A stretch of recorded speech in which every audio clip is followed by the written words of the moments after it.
Right welcome to BRK news. Special డిబేట్లు ఈరోజు మనం చర్చించబోతున్నాం.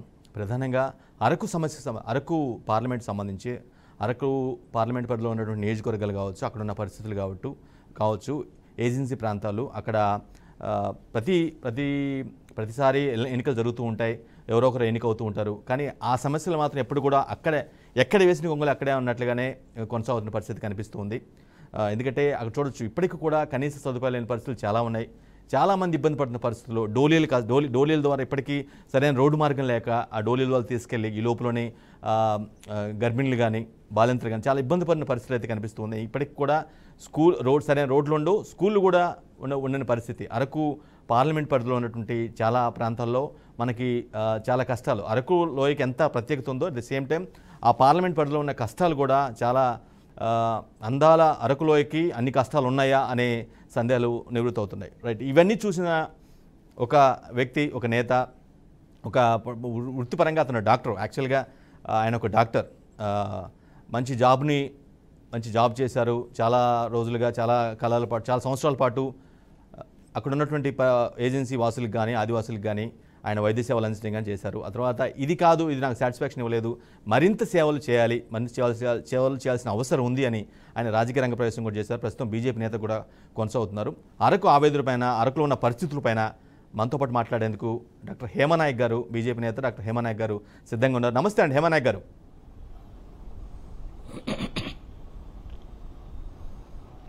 నమస్కారం సార్. నమస్కారం. బీఆర్కే న్యూస్ ప్రేక్షకులందరికీ నమస్కారం సార్.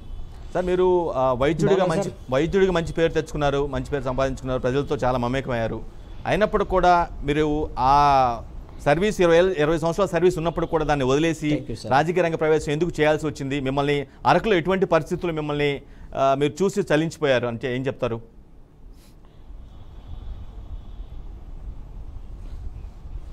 నమస్కారం సార్.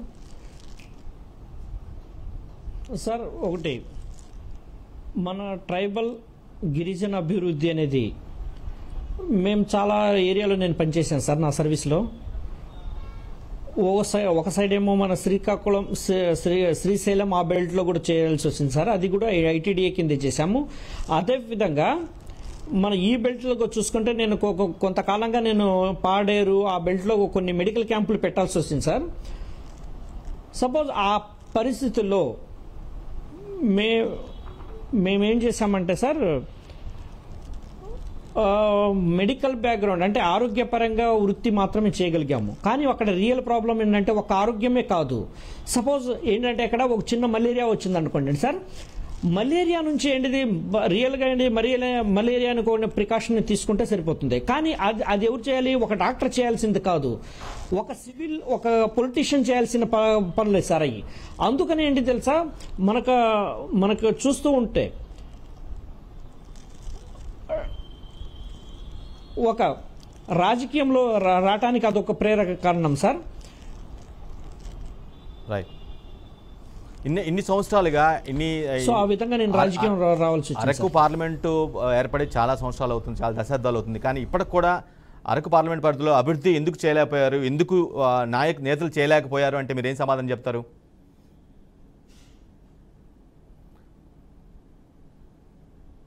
సార్, డ్యామ్ షూర్గా అక్కడ చేయలేకపోయారు సార్. ఎందుకంటే మనం ఇప్పుడు చూస్తూ ఉంటే వాళ్ళ యొక్క విధి విధానాలు కావచ్చు, అంటే ఎడ్యుకేషన్ బ్యాక్గ్రౌండ్ కావచ్చు, ఎకానమీ కావచ్చు, లేకపోతే కల్చర్ కావచ్చు, లేకపోతే సొసైటీ ఏ విధంగా చూస్తుంటే నేను ఏ విధంగా వర్కౌట్ చేశామంటే సార్, ఇటు పాలకొండ నుంచి అటు భద్రాచలం వెళ్ళి చూసాం. ఇంటింటికి కూడా విజిట్ చేయాల్సి వచ్చింది సార్ కొన్ని ఏరియాల్లో. ఆ ఏరియాలో చూసినప్పుడు వాళ్ళకి ఎడ్యుకేషన్కు చూసుకుంటే ఏదో నామకే వాస్త ఎడ్యుకేషన్ ఉంటుంది సార్, అంటే నామకే వాస్త ఉంటుంది, అవి క్లియర్గా లేవు. అంటే మన ఇవన్నీ చూసుకుంటే 70 సంవత్సరాల నుంచి వీళ్ళు ఫెయిల్ అయినది అనేది మనం చూడొచ్చు సార్. తర్వాత అక్కడ ఉన్న ప్రజలు కూడా ఉద్యోగాలకు కానీ ఆ నాణ్యత కోల్పోయి ఉన్నారంటే. సో ఆ విధంగా తర్వాత మనం రోడ్డు వ్యవస్థ చూసుకుంటాం, రోడ్డు రవాణా, ఆరోగ్యం, విద్య, వైద్యం, ఇవన్నీ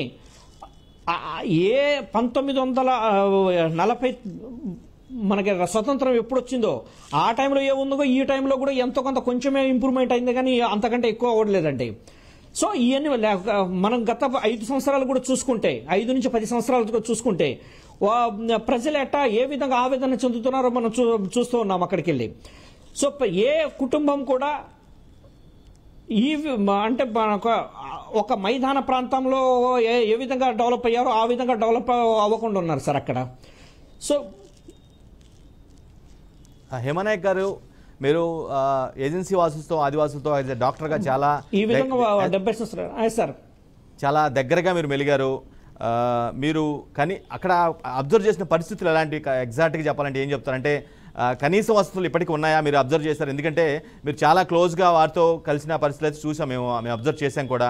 వాళ్ళతో ఇంటరాక్ట్ అవ్వడం కానీ, వారి సమస్యలు తెలుసుకోవడం కానీ, డాక్టర్గా సేవలు అందించడం కానీ, మీరేం అబ్జర్వ్ చేశారు అక్కడున్న పరిస్థితులు?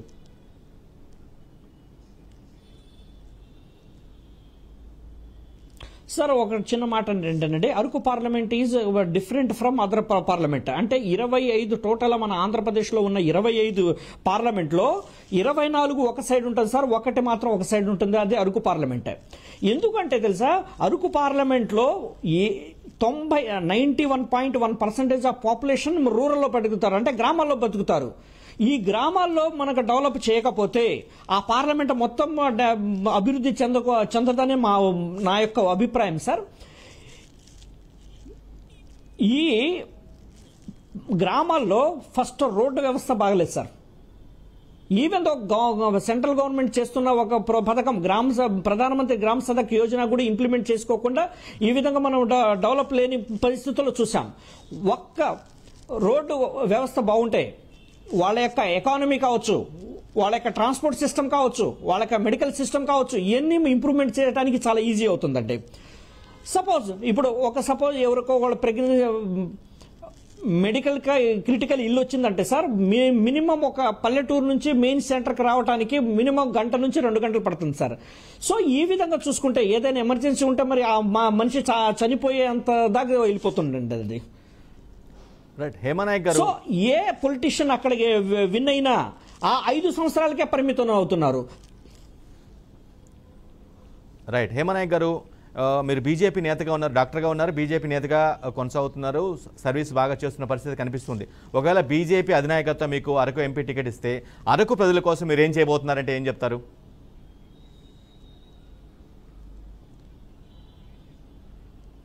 అరకు ప్రదేశాన్ని సార్ బీజేపీ అంటే నేను ఫస్ట్ ఏం చేయాలంటే సార్, ఈ 5 సంవత్సరాల్లో బీజేపీ గవర్నమెంట్ ఏం చేసిందో మీకు ఫస్ట్ చెప్పాల్సి వస్తుంది సార్. చెప్పండి ఎగ్జాక్ట్. ఇప్పుడు ఒక మెడికల్ కాలేజ్ ఈ గత 5 సంవత్సరాల్లో చూసుకుంటే సెంట్రల్ గవర్నమెంట్ ఒక మెడికల్ కాలేజ్ ఇచ్చిందండి పాడేరులో. 2 నేషనల్ హైవే ఇవ్వటం జరిగింది. ఒక రాజమండ్రి నుంచి విజయనగరం వయా పాడేరు, అరకు, విజయనగరం ఆ పార్లమెంట్ మొత్తాన్ని కలుపుకుంటూ. మళ్ళీ ఇంకొక నేషనల్ హైవే ఏంటంటే చింతపల్లి నుంచి హైదరాబాద్ కలపాల్సి వచ్చింది సార్. తర్వాత 2 టూరిజం హాట్స్పాట్ని డిక్లేర్ చేయడం జరిగింది సెంట్రల్ గవర్నమెంట్. తర్వాత అదే సెంట్రల్ ట్రైబల్ యూనివర్సిటీ సాలూరులో కూడా ఎస్టాబ్లిష్ చేయడం జరిగింది సార్. సపోజ్ ఇవన్నీ మనం చూసుకుంటూ ఉంటే కేంద్ర ప్రభుత్వం కంపల్సరీ డ్యామ్ షూర్ అరకు పార్లమెంట్కి ఇది ఒక అభివృద్ధి ప్రదంలో బీజేపీ ప్రభుత్వంలో వెళ్తుందనే ఒక దృక్పథం ఉంది సార్. అంటే ఏ ప్రభుత్వం, మన ప్రభుత్వం లేని చోటే మనం ఇంత చేశామంటే, సపోజ్ మనమే గవర్నమెంట్లో ఉంటే, మనమే విన్ అయ్యి ఉంటే, సో ఎంతవరకు డెవలప్ అవుతారో ఇంకా మీరు అబ్జర్వ్ చేయవచ్చు సార్. రైట్, మీరేం చేయబోతారు? మీరు ఎంపీగా గెలిస్తే, బీజేపీ తరఫున ఎంపీగా గెలిస్తే మీరు అరకు ప్రజలు ఏం కోరుకుంటున్నారు, వారికి ఏం చేయాలనుకుంటున్నారు మీరు?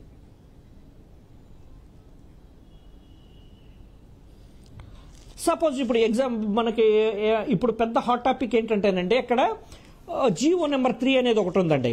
అంటే ఆ జీవో నెంబర్ 3 ఏంటంటే ఆ ఏరియాలో వేరే ఎంప్లాయ్మెంట్కి వేరే వాళ్ళు రాకూడదని ఫస్ట్ ప్రపోజల్ చేసుకున్నాం సార్. కానీ ఈ జీవో నెంబర్ 3 రీసెంట్గా గవర్నమెంట్ రావడం వల్ల ఏంటంటే ఆ ఏరియాలో కూడా అవుటర్ సైడ్ వచ్చి ఎంప్లాయ్మెంట్ చేసుకునే వెసులుబాటు ఇచ్చారు సార్ జీవో నెంబర్ 3 ఇచ్చేసేసి. కానీ ఆ విధంగా చూసుకుంటే ఆ ఏరియాలో మనకు ఎంప్లాయ్మెంట్ అనేది క్రియేట్ అవ్వదు. కానీ ఆ ఎంప్లాయ్మెంట్ క్రియేట్ అవ్వకపోతే ఏ టైంలో కూడా వాళ్ళు ఎకనామికల్గా develop అవ్వరండి.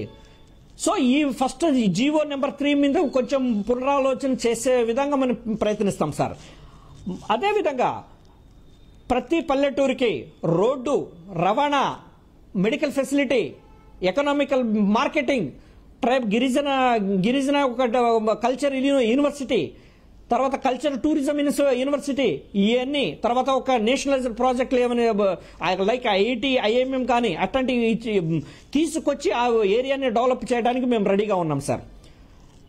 At same time already make in India కావచ్చు, స్కిల్ డెవలప్మెంట్ ఇండియా కావచ్చు, సెంట్రల్ గవర్నమెంట్ ప్రోగ్రామ్ ఇక్కడ తీసుకొచ్చి ఇంప్లిమెంట్ చేసేసి మన యొక్క యూత్ని ఎంప్లాయ్మెంట్ క్రియేషన్ చేసే బాధ్యత మేము తీసుకుంటామని ఆ ప్రజలకు చెప్తున్నాం సార్. టీడీపీ, జనసేన, వైసీపీ లాంటి ప్రాంతీయ పార్టీలు కాదని బీజేపీని మాత్రం ఎందుకు ఎంచుకోవాల్సి వచ్చింది మీరు?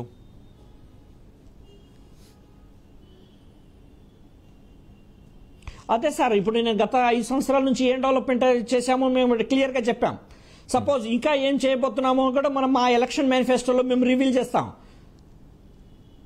ఓకే సార్, అందుకని బీజేపీ పార్టీ మీరు చూసుకుంటే ఇండియాలో కూడా గిరిజనులకు ఏ విధంగా ఇంపార్టెన్స్ ఇచ్చారో మనం చూడొచ్చు.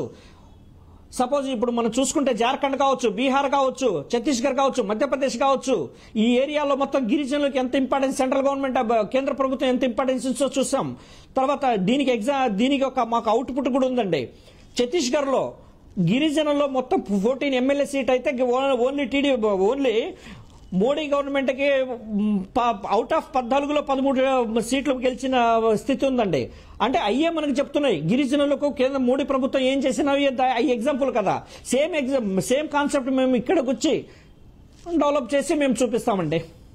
ఇప్పటి వరకు అరకు సమస్యలకు సంబంధించి బీజేపీ పెద్దల దృష్టికి మీరు ఏమైనా తీసుకెళ్లారా? ఎటువంటి అంశాలను బీజేపీ నేతల దృష్టికి తీసుకెళ్లారు, అగ్రనేతల దృష్టికి తీసుకెళ్లారు?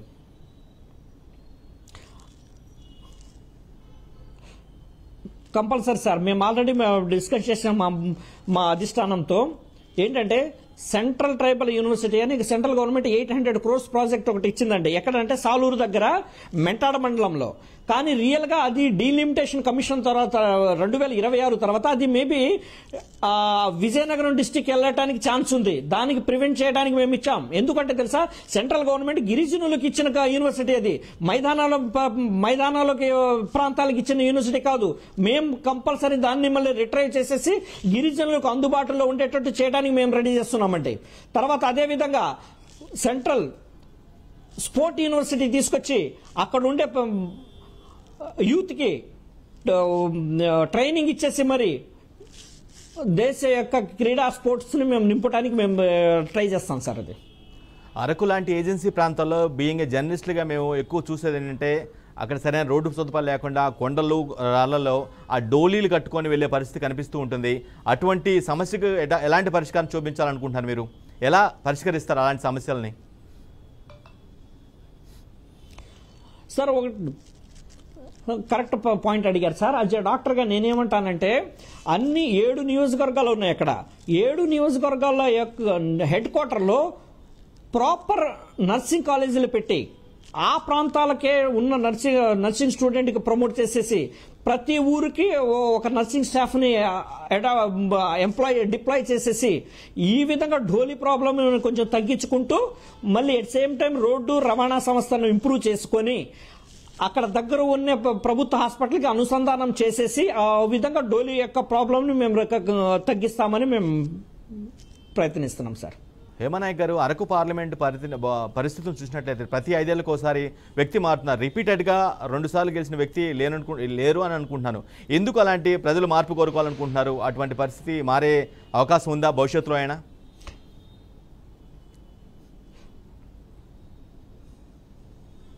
రియల్గా ఇప్పుడు బీజేపీ గవర్నమెంట్ గనక మళ్ళీ అక్కడికి గెలిచి తీరితే ఈ ట్రాక్ని మేము రికార్డు బ్రేక్ చేస్తామని మీ ఛానల్ ఎదురు మేము ఇది చేస్తున్నాం సార్, ఛాలెంజ్ కూడా చేస్తున్నాం. ఎందుకంటే తెలుసా, ఈ గెలిచి 5 సంవత్సరాలు టైం పాస్ చేసుకుంటున్నారు. అదేవిధంగా పార్లమెంట్ వైపు కూడా చూడని పరిస్థితి మనం చూస్తున్నాం. అందుకని వీళ్ళు నెక్స్ట్ టైం గెలవడానికి కానీ ఆ ఏరియాలో తిరగడానికి కూడా భయపడుతున్నారు. సపోజ్ మనం ఎగ్జాంపుల్ రీసెంట్గా ఒక ఎగ్జాంపుల్ చూసాం. అరకులో ప్రజెంట్ ఎంపీ గారు అక్కడ వస్తే మళ్ళీ ఆ ప్రజలు ధర్నా చేసి రిటర్న్ పంపించేంత స్టేజ్కి వచ్చారంటే మన ప్రజా నాయకులు ఏ విధంగా పనిచేస్తున్నారో మీరు దీనికి ఎగ్జాంపుల్. ఆ విధంగా చూసుకుంటే మనం ఒకసారి గెలిచి మళ్ళీ రిపీట్గా ఏ విధంగా గెలుస్తామని మనం అనుకుంటున్నామంటే కంపల్సరీ రాజకీయ వ్యవస్థ యొక్క ఫెయిల్యూర్ అని చెప్తున్నాం మేము.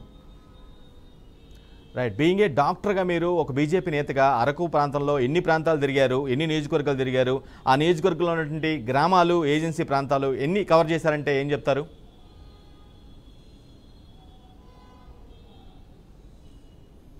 ఒకటి సార్, నేను వచ్చిన షార్ట్ స్పాన్లోనే పాలకొండ నుంచి మా అరకు పార్లమెంట్ ఎక్కడి నుంచి స్టార్ట్ అవుతుందంటే పాలకొండ నుంచి ఎండ ఏది ఎక్కడంటే భద్రాచలం, చింతూరు దాకా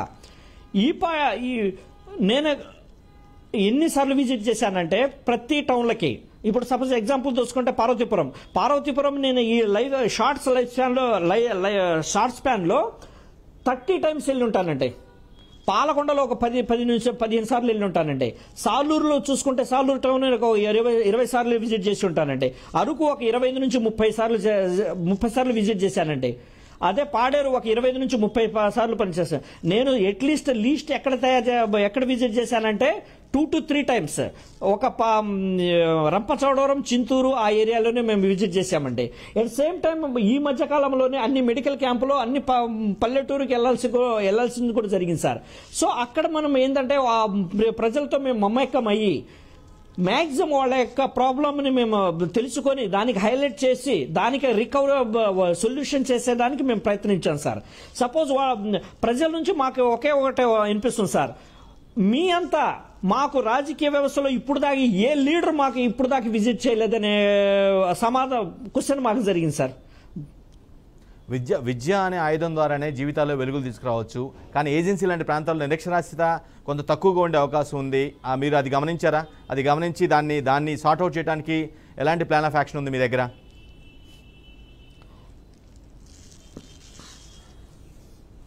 ఒకటి సార్, జనరల్గా ఏంటంటే ఇప్పుడు అరకు పార్లమెంట్ మనకి 2011 స్టాటిస్టిక్స్ చూస్తే లిటరసీ రేట్ 56 పాయింట్ ఉంది సార్, 56.76 ఉంది.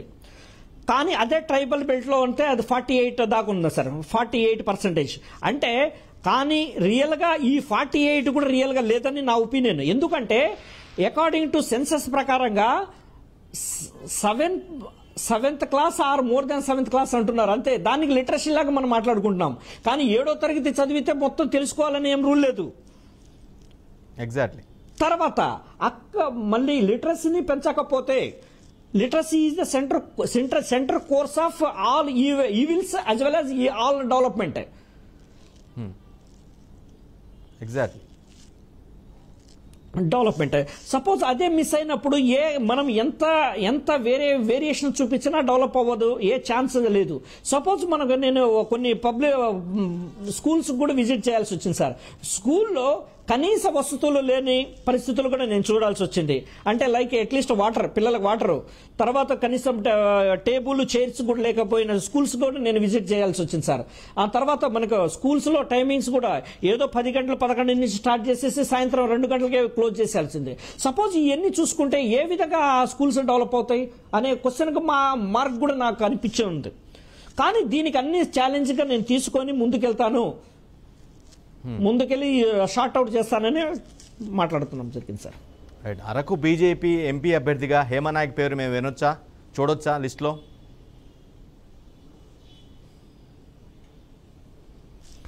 డ్యామ్ షూర్ ఒక హేమనాయకే కాదు, బీజేపీ ప్రభుత్వం ఫస్ట్ అరకు నుంచే స్టార్ట్ అవుతుందని నేను మీకు ఛాలెంజ్ చేస్తున్నాను సార్. ప్రామిస్ చేస్తున్నాను. ప్రామిస్ కావచ్చు, ఛాలెంజ్ కావచ్చు, ఏదైనా కావచ్చు. ఎందుకంటే సార్ దీనికి ఎగ్జాంపుల్ మీకు చెప్పమంటారా? చెప్పండి ప్లీజ్, చెప్పండి. సెంట్రల్ గవర్నమెంట్ యొక్క స్కీమ్ సార్, ఒక్క నిమిషం. సెంట్రల్ గవర్నమెంట్ స్కీమ్స్ ఆంధ్రాలో ఎక్కువ లబ్ధిదారులు ఉన్న పార్లమెంట్ ఏదంటే అరకు పార్లమెంటే. ఎగ్జాక్ట్లీ. అవుట్ ఆఫ్ 14 lakhs లో 3,16,000 beneficiary from Araku parliament sir. తర్వాత మేము ప్రజల్లోకి వెళ్ళినప్పుడు మోడీ గారు అని చేతులు ఎక్కువ ఊపుతున్నాయి సార్. అక్కడ మేము అంటే గ్రౌండ్ వర్క్ చేసి మాట్లాడుతున్నాం. 10 ఏళ్ల మోదీ పాలనలో హేమనాయక్ గారు 10 ఏళ్ల మోదీ పాలనలో అరకుకు మీరు ఏం తీసుకురాగలిగారు? అంటే అరకుకు బీజేపీ ప్రభుత్వం 10 ఏళ్ల మోదీ పాలనలో అరకుకు బీజేపీ ప్రభుత్వం ఏం కేటాయించింది, ఏమేమి ఇచ్చింది?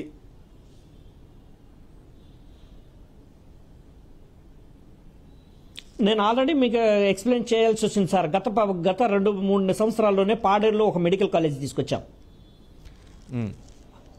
సెంట్రల్ టూరిజం ఇండస్ట్రీ డిక్లేర్ చేయాల్సి వచ్చింది ఎక్కడ అరకులో. తర్వాత సెంట్రల్ ట్రైబల్ యూనివర్సిటీ సాలూరులో తీసుకొచ్చాం, 2 నేషనల్ హైవే తీసుకొచ్చాం. తర్వాత ఈ మధ్య కాలంలోనే ఇండియాలో ఉన్న అందరికీ పీవీటీజీ అంటే పీటీజీలు అందరికీ అటల్ ఆవాస్ యోజనలో అందరికీ 1,80,000 ఉంటే దానికి 2,50,000 ఇంక్రీజ్ చేయాల్సి వచ్చింది సార్.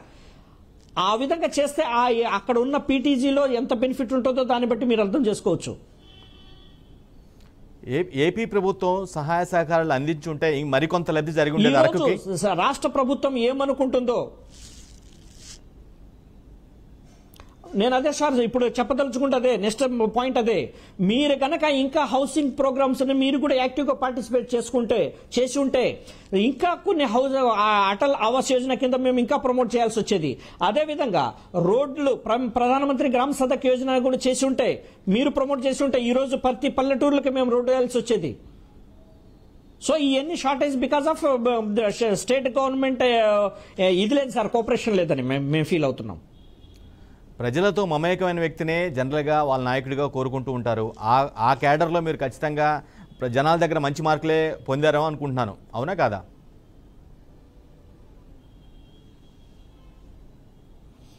Sure sir, sure. ఎందుకంటే తెలుసా మా డాక్టర్ల యొక్క క్యారెక్టర్ అదే కదా ఫస్ట్. ఎందుకంటే జనాలతో మమేకం అవ్వటమే మా డాక్టర్ల పని ముందు ఫస్ట్. తర్వాత నుంచి మేము మా సొల్యూషన్ ఏంటిది, అసలు ప్రాబ్లమ్స్ ఏంటి, సొల్యూషన్ ఏ విధంగా చేద్దామనేది మా డిగ్రీ నుంచే వచ్చిన ఇది. ఎగ్జాక్ట్లీ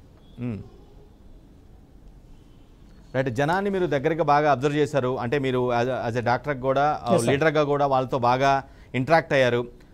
వాళ్ళని చూసినప్పుడు కానీ వాళ్ళతో మాట్లాడినప్పుడు కానీ ఖచ్చితంగా వీళ్ళకి పలానా చేయాలి, చాలా వీళ్ళ జీవితాలు బాగుపడాలంటే కొన్ని చేయాల్సిన అవసరం మస్ట్గా ఉంది అని ఏం ఫీల్ అయ్యారు, ఏ అంశాలను ఫీల్ అయ్యారు ప్రధానంగా? సపోజ్ ఒకటి సార్ నేను ఫస్ట్ చెప్పదలుచుకుంటే నేను ఒక పూరి గుడిసె నుంచి వచ్చాను ఫస్ట్. ఎగ్జాక్ట్లీ నా చిన్నతనం పూరి గుడిసెతో స్టార్ట్ అయింది. సో అదే కాన్సెప్ట్ నేను పెట్టుకొని పెట్టుకొని పైకి వచ్చినండి. సేమ్ ప్రాబ్లం వేరే వాడికి రాకూడదని నా యొక్క ఒపీనియన్ సార్ అది. అందుకే నేను ఎంత ఎదిగినా ఇప్పుడు చూస్తాం, మీరు ఆల్రెడీ చెప్పాం 20 ఇయర్స్ మాకు సర్వీస్ ఉంది. అదే 1.5 lakhs నుంచి 2 lakhs నా శాలరీ. ఇవన్నీ వదులుకొని ఎందుకు వచ్చాను తెలుసా? నేను ఒక్కడనే బెనిఫిట్ పొందడం కాదు, నాలాంటి ఒక దృక్పథమైన మనిషి అరకు పార్లమెంట్కి చాలా అవసరం. అది ఒక బీజేపీ గవర్నమెంట్తోనే ప్రభుత్వంతోనే నేను ముందుకెళ్తే రియల్ బెనిఫిట్ వాళ్ళకు అవుతుందని నేను కోరుకొని ఆ పార్టీ నుంచి వచ్చి డెవలప్ చేయడానికి నేను రెడీగా ఉన్నాను సార్. నిరుపేద కుటుంబం నుంచి, నిరుపేద వ్యవసాయ కుటుంబం నుంచి ఆర్ఎంఓ స్థాయికి ఎదగటం, ఆ తర్వాత బీజేపీ లీడర్గా ప్రజల మన్నలను అందుకోవటం, ఈ జర్నీ మొత్తాన్ని తక్కువలో చిన్న మొత్తంలో విశ్లేషించాలంటే ఎలా విశ్లేషిస్తారు? ఎలా సాధ్యమైంది ఇదంతా?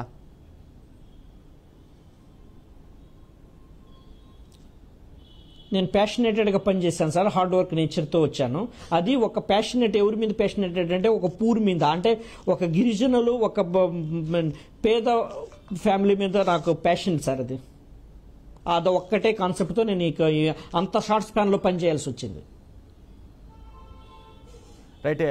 ప్రతిసారి 5 ఏళ్ళకి ఒకసారి ఎంపీ మారుతూనే ఉన్నారు, కానీ వాళ్ళు ఎందుకు అభివృద్ధి చేయలేకపోతున్నారు, ఎందుకు అరకుని అభివృద్ధి చేయలేకపోయారు? మీరేం అబ్జర్వ్ చేశారు, మీరేమనుకుంటున్నారు?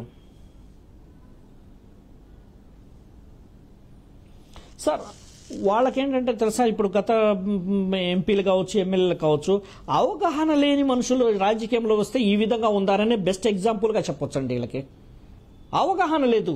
బేసిక్గా ఏం చెప్పాలంటే ఏ విధంగా పనిచేయాలి, ఏ విధంగా చేయాలి. ఎట్ సేమ్ టైం ఏంటంటే తెలుసా, ఈ పార్లమెంట్ని మొత్తాన్ని స్టడీ చేసే నాయకుడు, ప్రజానాయకుడు ఇంకెవరు రాలేదని నా ఒపీనియన్ అండి. Right right. Hemanayak garu, thank you so much మీ వాల్యుబుల్ టైం మాకు ఇచ్చి. ప్రాబ్లమ్ని తెలుసుకున్న తర్వాత ఇంటర్లింకింగ్ చేసుకుని సొల్యూషన్కి వెళ్ళాలి. Exactly. Right right. Thank you so much Hemanayak garu, మీ వాల్యుబుల్ టైం మాకు ఇచ్చారు. రైట్, మీరు ఏదైతే అనుకుంటున్నారో Thank you, మీ లక్ష్యాలు మొత్తం కూడా నెరవేరాలని, ఇప్పటివరకు Thank you. ఆర్ఎంఓ స్థాయిలో ఒక డాక్టర్గా సేవలు అందించారు, త్వరలోనే ఎంపీగా అయిపోయి బీజేపీ తరఫున ఎంపీగా పోటీ చేసి ఎంపీగా గెలిచి మీ సేవలు ప్రజలకు మరిన్ని ఇవ్వాలని, అరకు అభివృద్ధికి పాటుపడాలని మనస్ఫూర్తిగా కోరుకుంటున్నాం. Thank you so much sir Hemanayak గారు.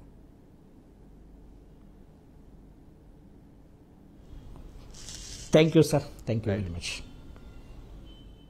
ఇది ఇవాళ స్పెషల్ డిబేట్. మరో డిబేట్ మళ్ళీ కలుద్దాం.